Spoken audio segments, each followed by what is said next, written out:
Hello, I'm Dr. Sally Lusk. I'm president of the Midwest Nursing Research Society Foundation. We usually refer to ourselves as MNRS Foundation. And our purpose is to raise funds to support grants to nurses in the Midwest. And today, I have here Dr. Becky West, who received a dissertation award from us when she was at the University of Wisconsin-Madison.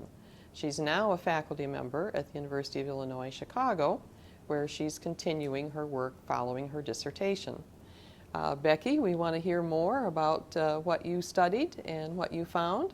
I know you focused on stress. Let's talk a little bit about stress and what it does to people. My questions about stress come from my clinical practice, and I've been a nurse practitioner since '93. And if there's one thing that I've found that affects people's health more than anything, is it's psychological stress. We all have it, we all experience it. So I'm interested in finding ways to help people learn to manage their stress better so they'll have better health outcomes. Tell us what stress does to the body. Your body responds by sending out chemicals to help you cope with the stress, and in our modern world, a lot of times we're feeling stress all the time, so we're constantly pumping out these chemicals, and they affect every cell in our body from head to toe, our heart, our digestive system, our nervous system. And this constant chemical load is harmful. It can be, yeah, over time. So I know you focused on low-income workers. How did you happen to choose that group? Well, we know that stress occurs in the workplace, and we also know that people of low income happen to have types of jobs that are more stressful than some other types of jobs because they often have less control over how they accomplish their work, but they have high demands in the workplace. Beyond that, they are at risk for chronic stress due to their economic situation. So they're at risk for negative health outcomes related to stress from a number of different directions.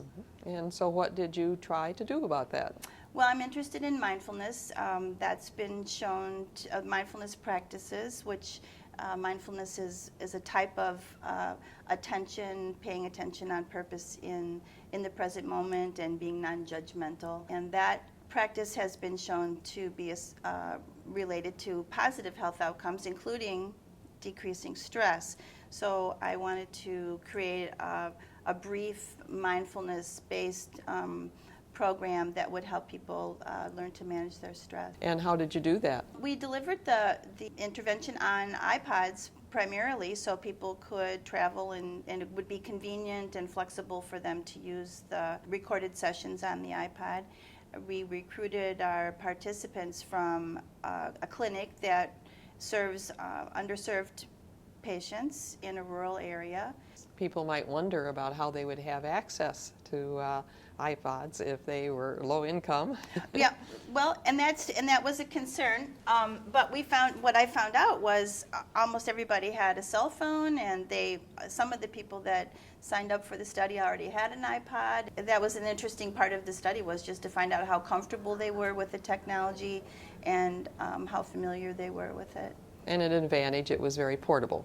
A lot of times low-income workers have multiple jobs or they're working shifts and their schedules will change, and so they can't always commit to being at a meeting, every week. This was your first study in the area, and you had to find out if it was going to work.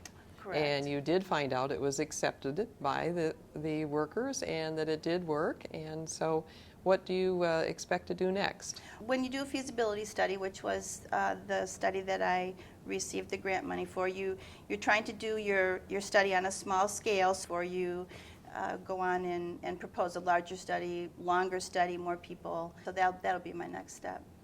So you'll work on getting additional new funding that will support your work to have a larger study and hopefully to help people reduce their stress. We're pleased that our dissertation grant helped you do that, and we'll look forward to hearing more about your future work. MNRS was very pleased to fund this project, but in order to be able to continue to fund research grants, we will need help. Please contact us, www.mnrs.org. Click on Foundation and then click on Donate. We thank you for your support.